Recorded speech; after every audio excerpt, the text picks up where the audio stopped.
भोपाल में खनन घोटाले का तूफान। सीएम मोहन यादव किस बीजेपी विधायक की खदान पर कस रहे हैं शिकंजा। मध्य प्रदेश की सियासत में एक बार फिर हलचल मच गई है।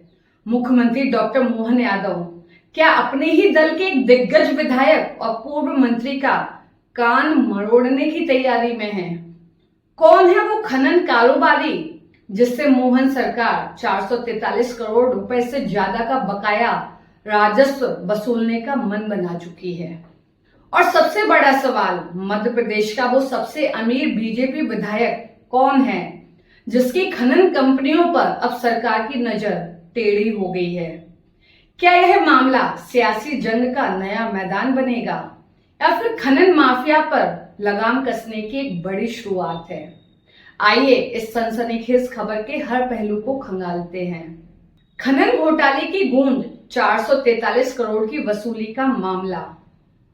मध्य प्रदेश विधानसभा का मानसून सत्र बुधवार को उस वक्त गर्मागर्म हो उठा जब प्रश्नकाल में बीजेपी विधायक संजय पाठक से जुड़ी 3 खनन कंपनियों आनंद माइनिंग कॉरपोरेशन, निर्मला मिनरल्स और पैसिफिक एक्सपोर्ट पर स्वीकृति से अधिक खनन का मामला जोर शोर से उठा। मुख्यमंत्री डॉक्टर मोहन यादव ने सदन में लिखित जवाब देते हुए साफ किया कि इन कंपनियों से 443 करोड़ 4,86,890 रुपए की वसूली की जाएगी।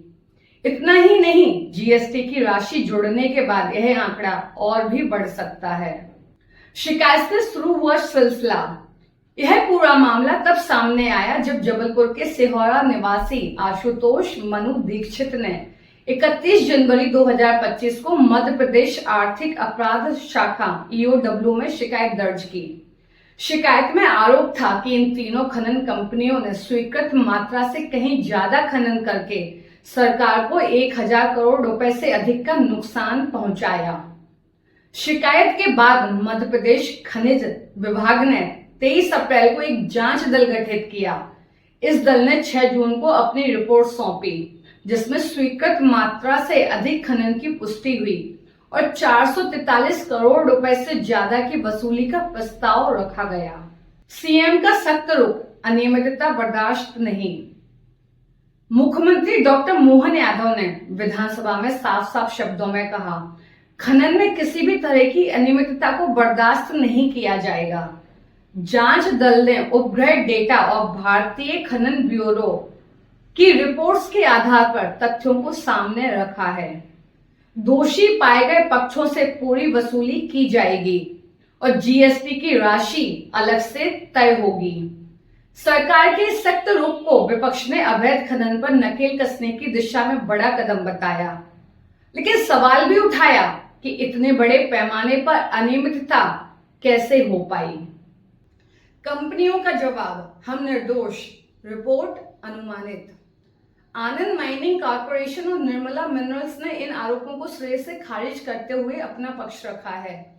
कंपनियों ने संयुक्त बयान में कहा, हमारी firm CL Pathak and sons 115 वर्षों से खनन के क्षेत्र में है और पिछले 70 सालों से खनिज व्यापार में सक्रिय है। इस दौरान रॉयल्टी या टैक्स चोरी का कोई मामला सामने नहीं आया। हमारी खदानों से कभी भी स्वीकृत मात्रा से अधिक खनन नहीं हुआ। प्रत्येक लेन देन पर रॉयल्टी, सेल टैक्स और जीएसटी का भुगतान किया गया है। कंपनियों ने जांच दल की रिपोर्ट पर सवाल उठाते हुए दावा किया कि यह अनुमानित आंकड़ों पर आधारित है। उनका कहना है, जांच दल ने ना तो हमारी खदानों का निरीक्षण किया और ना ही हमारे किसी प्रतिनिधि से संवाद किया। कंपनियों ने यह भी बताया कि पूर्व में इस मामले में हुई जांच में कोर्ट ने सभी आरोपों को तथ्यहीन पाते हुए विभागीय आदेश को रद्द कर दिया था। कंपनियों ने खनिज विभाग के प्रमुख सचिव को पत्र लिखकर सुनवाई का अवसर मांगा, लेकिन अभी तक कोई जवाब नहीं मिला। विपक्ष का हमला, खनिज विभाग सो रहा था। कांग्रेस विधायक अभिजीत शाह और हेमंत कटारे ने मंगलवार को विधानसभा में यह मुद्दा उठाया था। उन्होंने पूछा कि आशुतोष मनु दीक्षित की शिकायत पर सरकार ने क्या कार्रवाई की। सूत्रों के मुताबिक जांच दल ने उपग्रह डेटा और भारतीय खनन ब्यूरो की रिपोर्ट्स का विश्लेषण कर स्वीकृत मात्रा से अधिक खनन की पुष्टि की।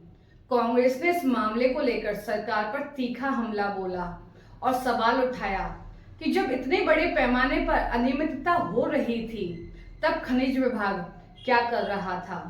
मंगलवार को प्रश्नकाल में अवैध खनन से जुड़े कुल 4 सवाल उठाए गए, जिससे सदन में हंगामा भी देखने को मिला। सियासी रंग बीजेपी के लिए असहज स्थिति। यह मामला अब सिर्फ प्रशासनिक नहीं बल्कि सियासी रंग भी ले चुका है। संजय पाठक, जो मध्य प्रदेश के सबसे अमीर विधायकों में शुमार हैं और पूर्व मंत्री रह चुके हैं, का नाम इस विवाद से जुड़ने से बीजेपी के लिए असहज स्थिति बन सकती है। विपक्ष इस मुद्दे को और तूल देने की तैयारी में है, जबकि सरकार ने साफ कर दिया कि जांच के आधार पर कार्रवाई में कोई कोताही नहीं बरती जाएगी। कानूनी जंग की तैयारी। कंपनियों ने कोर्ट में जाने की बात कही है और दावा किया है कि वे कानूनी लड़ाई में अपनी बेगुनाही साबित करेंगी। दूसरी ओर खनिज विभाग ने वसूली की प्रक्रिया शुरू कर दी है। जीएसटी की राशि तय होने के बाद यह आंकड़ा और भी बढ़ सकता है। सूत्रों का कहना है कि यह मामला लंबा खिंच सकता है, क्योंकि कंपनियों के पास मजबूत कानूनी टीम और संसाधन मौजूद हैं। खनन माफिया पर नकेल या सियासी ड्रामा। भोपाल में यह खनन घोटाला न केवल मध्य प्रदेश की सियासत को गरमा रहा है, बल्कि खनन क्षेत्र में पारदर्शिता और जवाबदेही के सवाल भी उठा रहा है। क्या सीएम मोहन यादव इस मामले में अपनी ही पार्टी के दिग्गज विधायक पर सख्ती दिखा पाएंगे? क्या यह वसूली सियासी जंग का नया मैदान बनेगी या फिर खनन माफिया पर लगाम कसने की दिशा में एक बड़ा कदम साबित होगी? आने वाले दिन इसकी दिशा तय करेंगे। नमस्कार, आप देख रहे थे इंदौर वार्ता नेहा जैन के साथ।